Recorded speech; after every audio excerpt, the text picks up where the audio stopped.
60 ರೂಪಾಯಿಯನ್ನು ಹೆಚ್ಚಿಸತಕ್ಕಂಥ ಪ್ರಯತ್ನ ಮಾಡಿದ್ದಾರೆ. ಕಮರ್ಷಿಯಲ್ ಸಿಲಿಂಡರ್ಗಳನ್ನು ಕೂಡ ಸಿಗದೇ ಇರತಕ್ಕಂಥ ಒಂದು ವ್ಯವಸ್ಥೆ ಮಾಡಿದ್ದಾರೆ. ಇವತ್ತು ನಮ್ಮಲ್ಲಿ ಯಾವುದೇ ರೀತಿಯ ಕೊರತೆ ಇಲ್ಲ, ಮಾಡ್ಕೊಂಡು ಬಂದಿದೆ. ಆದ್ರೆ ಇವತ್ತು ಭಾರತೀಯ ಜನತಾ ಪಕ್ಷ ಒಂದು ರೀತಿಯಲ್ಲಿ ದ್ವೇಷವನ್ನು ಬಿತ್ತಕ್ಕಂಥ ಪ್ರಯತ್ನವನ್ನು ಮಾಡುತ್ತದೆ ಹೊರತು ಬೆಲೆ ಹೆಚ್ಚಾದಾಗ 1 ರೂಪಾಯಿ ಬೆಲೆ ಏರಿಕೆ ಆದರೆ ಬಿಜೆಪಿ ಸರ್ಕಾರ ಇರುವಂತ ಸರ್ಕಾರ ಇರ್ಬೋದು, ಈ ಹಿಂದೆ ಬಿಜೆಪಿ ಸರ್ಕಾರ ಇರ್ಬೋದು, ಕ್ರೂಡ್ ಆಯಿಲ್ ಬೆಲೆ ಏರಿಕೆ ಆಗದಿದ್ರು ಕೂಡ ಬೆಲೆ ಏರಿಸಿಕೊಂಡು ಬಂದಿದ್ದಾರೆ. ಈಗಲೇ ಈ ಮೊದಲೊಮ್ಮೆ 60 ರೂಪಾಯಿ 50 ರೂಪಾಯಿ ಏರಿಕೆ ಆಗಿದೆ, ಈಗ ಪುನಃ 60 ರೂಪಾಯಿ ಏರಿಕೆ ಆಗಿದೆ. ಒಂದು ವರ್ಷದಲ್ಲಿ 110 ರೂಪಾಯಿ ಗ್ಯಾಸ್ನ ಬೆಲೆಯನ್ನು ಏರಿಕೆ ಮಾಡಿಕೊಂಡು ಮಹಿಳೆಯರ ಒಂದು ಕಷ್ಟಗಳಿಗೆ ಇನ್ನೂ ಬೆಲೆ ಇಳಿಯುವಂತ ಒಂದು ವ್ಯವಸ್ಥೆಯನ್ನು ಕೇಂದ್ರ ಸರ್ಕಾರ ಮಾಡ್ತಾ ಇದೆ.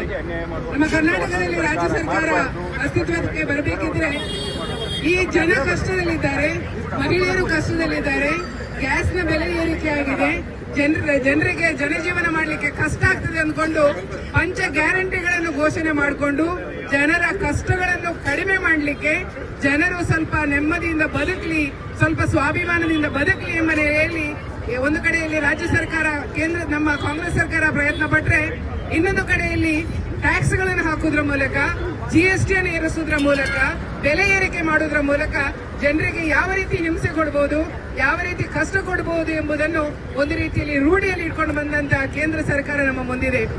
ಇವತ್ತು ಬಹುಶಃ 1 ರೂಪಾಯಿಗೆ ಪ್ರೊಟೆಸ್ಟ್ ಮಾಡ್ತಾ ಇರುವಂತಹ ಬಿಜೆಪಿ ಮಹಿಳಾ ನಾಯಕರಿರ್ಬೋದು ಅಥವಾ ಬಿಜೆಪಿ ನಾಯಕರು ಇವತ್ತು ಯಾಕೆ ಮೌನ ಆಗಿದ್ದಾರೆ ಎಂಬ ಪ್ರಶ್ನೆಯನ್ನು ನಾವು ಕೇಳಬೇಕಾಗುತ್ತೆ. ವಾರ್ ಒಂದು ನೆಪ ಮಾತ್ರ. ಇಂಥ ಸನ್ನಿವೇಶಗಳು ಕೇಂದ್ರದಲ್ಲಿ ಅಥವಾ ನಮ್ಮ ದೇಶದಲ್ಲಿ ಬರುವುದು ಸ್ವಾಭಾವಿಕ.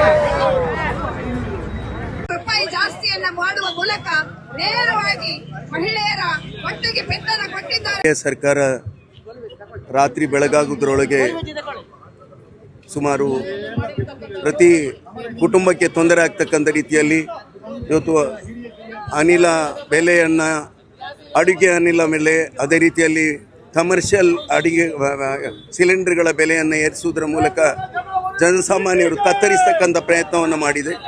ಇದು ತೀರಾ ಖಂಡನೀಯವಾಗಿದೆ. ಈ ಬೆಲೆ ಏರಿಕೆಯನ್ನು ತಕ್ಷಣ ಸರ್ಕಾರ ಹಿಂತೆಗೆದುಕೊಳ್ಳಬೇಕಾಗಿದೆ. ಸರ್ಕಾರನೇ ಈಗಾಗಲೇ ಹೇಳಿಕೊಂಡಿತ್ತು.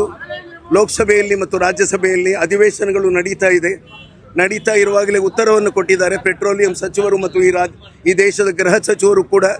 ನಾವು ಯಾವುದೇ ರೀತಿಯಲ್ಲಿ ಬೆಲೆ ಏರಿಕೆಯನ್ನು ಮಾಡುವುದಿಲ್ಲ, ನಮಗೆ ಬೇಕಾಗಿರ್ತಕ್ಕಂಥ ನಮ್ಮಲ್ಲಿ ಕ್ರೂಡ್ ಆಯಿಲ್ಗಳಿದೆ, ನಮ್ಮಲ್ಲಿ ಬೇಕಾಗಿರ್ತಕ್ಕಂಥ ತೈಲ ದಾಸ್ತಾನು ಇದೆ ಎಂಬ ಮಾತನ್ನು ಕೂಡ ಹೇಳಿದರು.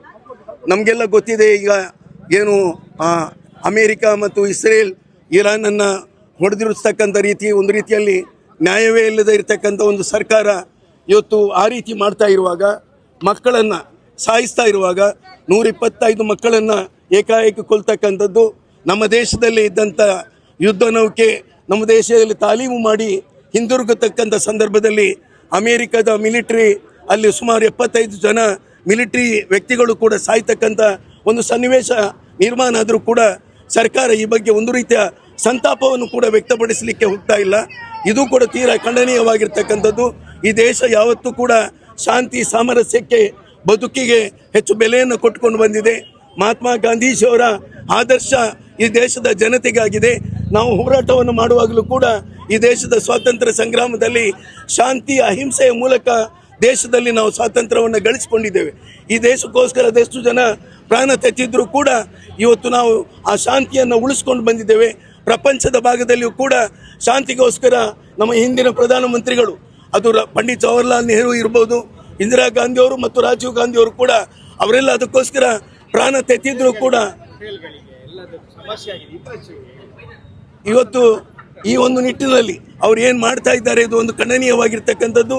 ಅದರಲ್ಲಿ ವಿಶೇಷವಾಗಿ ಇವತ್ತು ಕಮರ್ಷಿಯಲ್ ಏನು ನಮ್ಮ ಸಿಲಿಂಡರ್ಗಳ ಮೇಲೆ ಮಾತ್ರವಲ್ಲ, ಇವತ್ತು ಅನಿಲದ ಮೇಲೆ, ನಮ್ಮ ಮಹಿಳೆಯರ ಮೇಲೆ ವಿಶೇಷವಾದಂಥ ಒಂದು ದೊಡ್ಡ ಪ್ರಹಾರವನ್ನು ಮಾಡಿದ್ದಾರೆ. ಯಾವುದೇ ಮನೆಯಲ್ಲಿ ಇವತ್ತು ಅನಿಲದ ಮೂಲಕ ಇವತ್ತು ಪ್ರತಿಯೊಂದು ಮನೆಯಲ್ಲೂ ಕೂಡ ಹಿಂದಿನ ಕಟ್ಟಿಗೆ ವ್ಯವಸ್ಥೆ ಇಲ್ಲ. ಆ ಕಟ್ಟಿಗೆ ವ್ಯವಸ್ಥೆ ಮತ್ತೆ ಜಾರಿಗೆ ಬರ್ತಕ್ಕಂಥ ರೀತಿಯಲ್ಲಿ ಆ ಒಂದು ಪ್ರಯತ್ನ ಭಾರತೀಯ ಜನತಾ ಪಕ್ಷ ಮಾಡ್ತಾ ಇದೆ.